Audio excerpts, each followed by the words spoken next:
Hi friends, I hope you all are doing well. I welcome you all on my channel Study Cafe. So friends, आप लोग आजकल बहुत busy होंगे with your ITR filings and annual filings. I understand that. But कुछ important notification आई है CBIC की, कल आई है वो 21 दिसंबर 2021 को। तो उस नोटिफिकेशन में कुछ ऐसे प्रोविजंस हैं जो कि हमारी जीएसटी रिटर्न फाइलिंग को और इवन हमारे जो बिजनेस है, डे टू डे बिजनेस है, उसको भी इम्पैक्ट करेंगे। तो बिकॉज वो नोटिफिकेशन इंपॉर्टेंट है, उसके प्रोविजंस इंपॉर्टेंट है, इसलिए मैंने ये वीडियो बनाई है। एंड आई होप आप लोग अपने बिजी शेड्यूल में से थोड़ा सा टाइम निकाल के ये वीडियो जरूर देखेंगे। So let me discuss with you कि क्या नोटिफिकेशन आया है। तो पहले तो दो नोटिफिकेशंस आई हैं। So one is related with notification number 38। It is related with Aadhaar authentication. तो आधार ऑथेंटिकेशन के रूल्स को यहाँ पे नोटिफाई किया है। हम लोग जो डिस्कस करेंगे, हम लोग नोटिफिकेशन नंबर 39।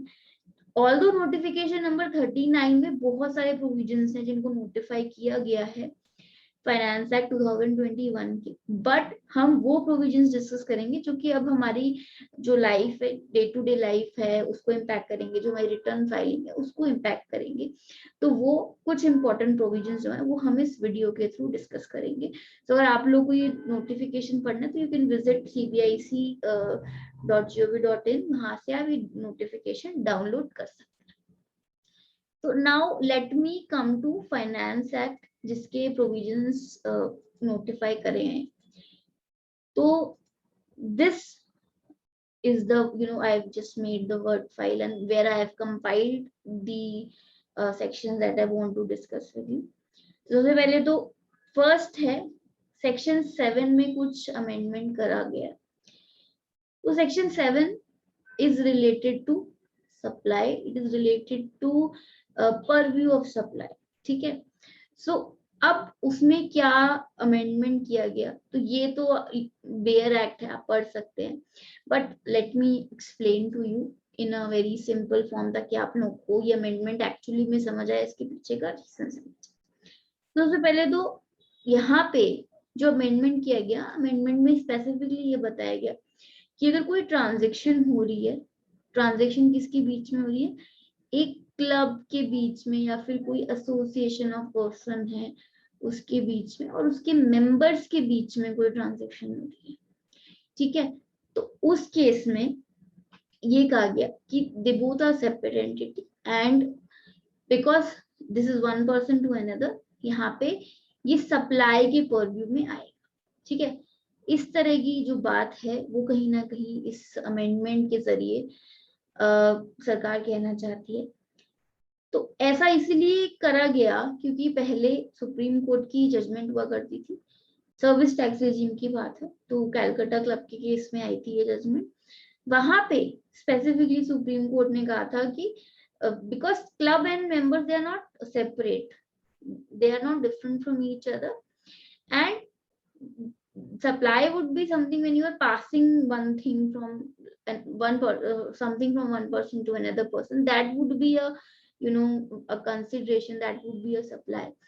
So उस चीज को ताकि उस चीज का जो इम्पैक्ट है वो जीएसटी में ना आए, बिकॉज अगर आप ये एक्सप्लेनेशन पढ़ेंगे तो उसमें स्पेसिफिकली लिखा है कि हमें नहीं फर्क पड़ता कि पुरानी कोई जजमेंट डिक्री रही हो, उससे हमें कोई फर्क नहीं पड़ता।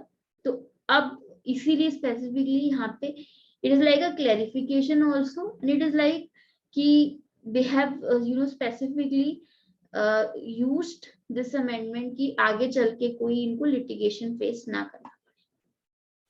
So this was amendment that was made in section 7. Now amendment in section 16 जो कि बहुत important है और बहुत सारे लोग इस बारे में बात कर रहे हैं। So now what this amendment is, सबसे पहले तो एक section 16 में कुछ सेक्शन 16 किस बारे में बात करता है, वो कुछ कंडीशंस के बारे में बात करता है कि अगर आपको आईटीसी लेना है तो आपको ये कंडीशंस को फॉलो करना, ठीक है। उस कंडीशन में एक और कंडीशन जोड़ दी गई है। अब वो कंडीशन क्या है, वो कंडीशन ये है कि द डिटेल्स ऑफ इनवॉइस और debit note referred to in clause A has been furnished by the supplier in the statement of outward supply, and such details have been communicated to the recipient of such invoice or debit note in the manner specified under section 71. So basically section 71 it talks about GSTR1. So basically what they are seeing कि एक और condition जुड़ गई है, अगर आपको ITC लेना है तो जिस इनवॉइस का आपको आईटीसी लेना है वो इनवॉइस आपके सप्लायर ने फाइल कर दिया है इन R1, और जब वो फाइल कर देगा उसके बाद ही वो आपके 2B या 2A में रिफ्लेक्ट होगा. Although what I think there should be specific clarification कि हमें वो 2A से लेना है या 2B से लेना है. अभी तक जो मेरा ओपिनियन है वो बनेगा 2B से लेना है, because again this a cut off date कि आपकी जो यहाँ पे आउटवर्ड सप्लाई है वो कब तक शो हो जानी चाहिए, वो ड्यू डेट ऑफ फाइलिंग तक शो हो जानी चाहिए. तो जो 2B आती है वो due date of filing of GSTR1 की कट ऑफ डेट की वजह से आती है. तो इसीलिए what I think it should be 2B, but yes there should be specific clarification from government as. तो ये तो थी अमेंडमेंट. नाउ एक बार सेक्शन 16 भी देख लेते हैं. अब क्या था सेक्शन 16 में जो कंडीशंस थी, क्या क्या कंडीशंस थी. अगर मुझे अब किसी इनवॉइस का इनपुट लेना है तो मुझे क्या क्या देखना पड़ेगा. नंबर 1, मेरे पास वो टैक्स इनवॉइस होना चाहिए. ठीक है, ये तो जी पहली चीज है. दूसरी चीज, वो इनवॉइस मेरी 2B या 2A as would be clarified में आना चाहिए. अच्छा जी, तीसरी चीज क्या है. तीसरी चीज मुझे एक्चुअली में मैंने वो गुड्स और सर्विसेज अवेल किए हैं, वो मुझे गुड्स रिसीव हो गए हैं, मैंने वो सर्विसेज अवेल करे हैं. अच्छा, अब चौथी चीज क्या है. चौथी चीज ये है कि मैंने अपनी रिटर्न फाइल कर दी है. Yes, furnish return under section 39. ठीक है, मैंने अपनी रिटर्न सेक्शन 39 में कौन सी होती है 3B फाइल कर दी है. और एक और कंडीशन है. क्या कंडीशन है.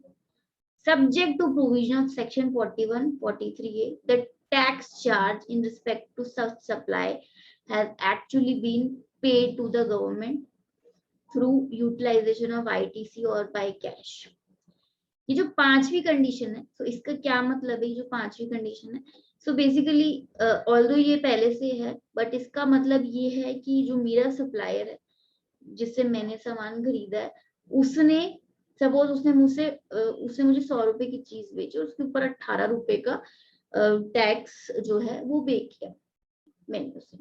तो ये जो 18 रुपए है ना, इसका मैं ITC तभी ले सकती हूँ जब ये 18 रुपए मेरे सप्लायर ने सरकार को जमा कर दिया है थ्रू कैश और बाय यूटिलाइजेशन ऑफ ITC.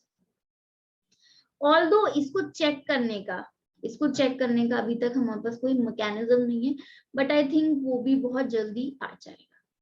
सो अब द थिंग इज, जो भी हमारी कंडीशंस थी उस कंडीशन में एक और एडिशन हो गया.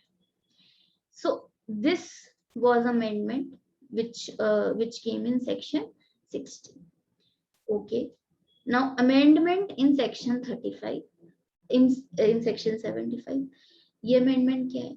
सो ये सेक्शन बेसिकली बात करता है कि अगर आपने अपना जो टैक्स है वो टाइम पे नहीं पे किया, जो आपका सेल्फ असेसमेंट टैक्स है, तो क्या एक्शन आपके अगेंस्ट ले सकते हैं.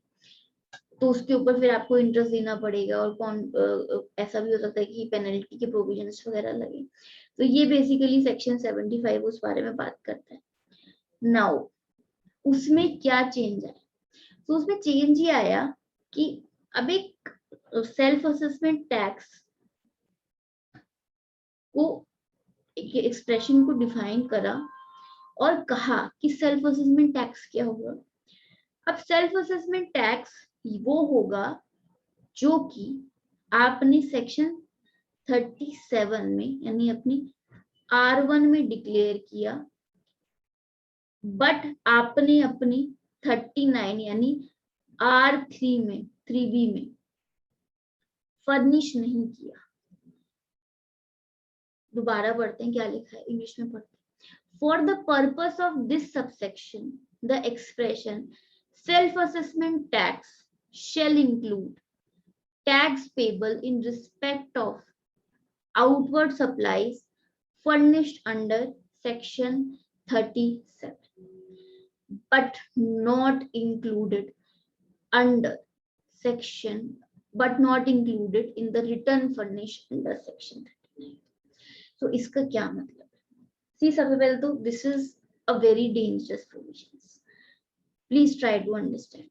So let me also open this section with you. Let me open this section so that you are able to understand better what I am trying to say. Just give me.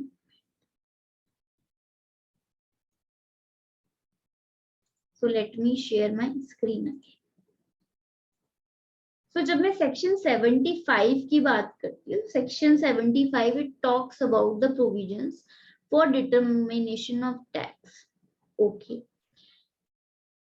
इसमें हमने एक explanation add किया. This is the explanation that has been added. For the purpose of this subsection, the expression self-assessment tax, it shall include tax payable in respect of outward supplies furnished under section 37, but they are not included under section 13. So basically, यहाँ पे what they want. सबसे पहले तो होता क्या था? अब होता ये था कि मैंने अपनी R1 में तो दिखा दी एक ट्रांजेक्शन, लेकिन उसे मैंने 3B में नहीं दिखाया। अब उससे क्या इम्पैक्ट पड़ा? उसे ये इम्पैक्ट पड़ा कि जब मैंने वो R1 में दिखा दिया तो मैंने उसका क्रेडिट पास ऑन कर दिया, और जब मैंने 3B में नहीं दिखाया तो मैंने क्रेडिट तो पास ऑन कर दिया, लेकिन सरकार के पास टैक्स नहीं था उसका। कहीं ना कहीं ये जो स्पेसिफिक एक्सप्लेनेशन आया है ये इस माल प्रैक्टिस को कर्व करने के लिए आया कि अब आपका जो सेल्फ असेसमेंट टैक्स होगा, जिसके ऊपर आपका जो जीएसटी ऑफिसर है वो डिमांड और रिकवरी कर सकता है, वो कौन सा होगा? वो माय डियर फ्रेंड्स वो होगा जो आपने R1 में दिखाया, ना कि जो आपने 3B में दिखाया।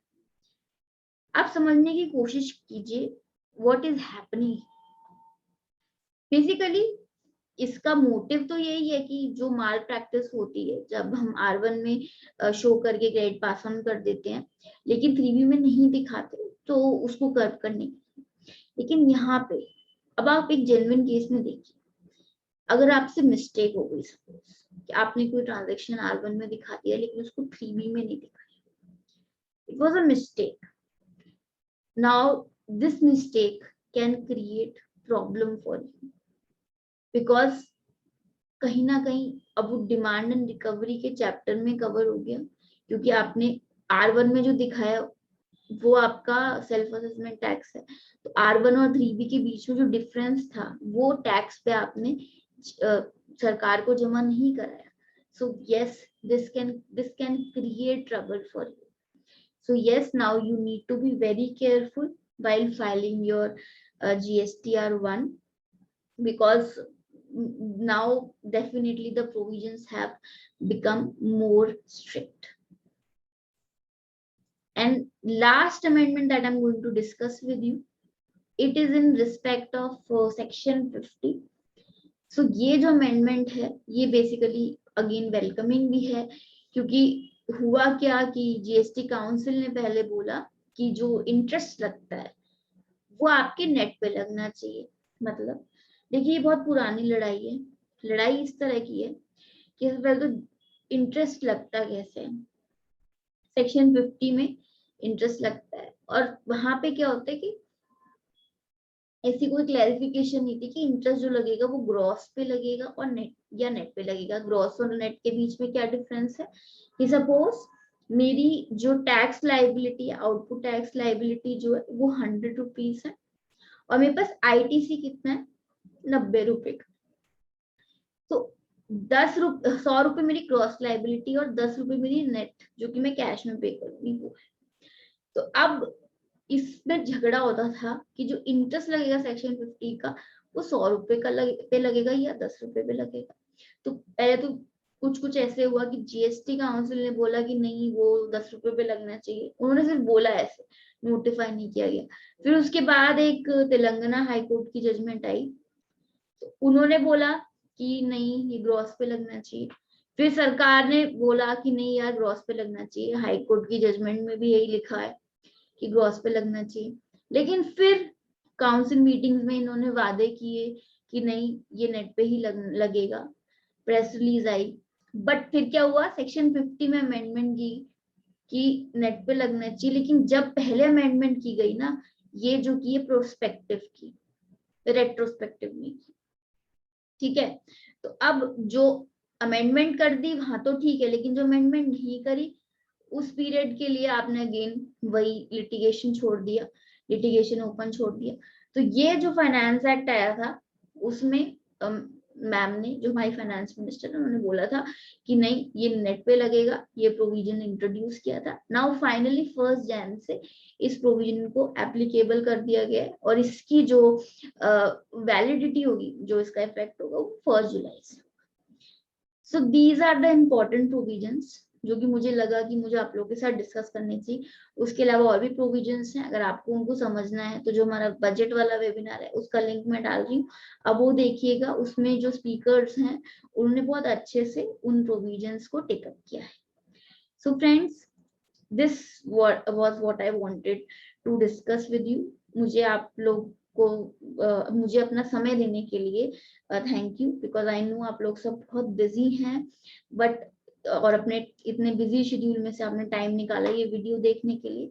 अगर आपको ये वीडियो अच्छा लगा तो प्लीज लाइक कीजिए, इसे शेयर कीजिए और मेरे चैनल को सब्सक्राइब कीजिए। Thank you very much friends, have a nice day.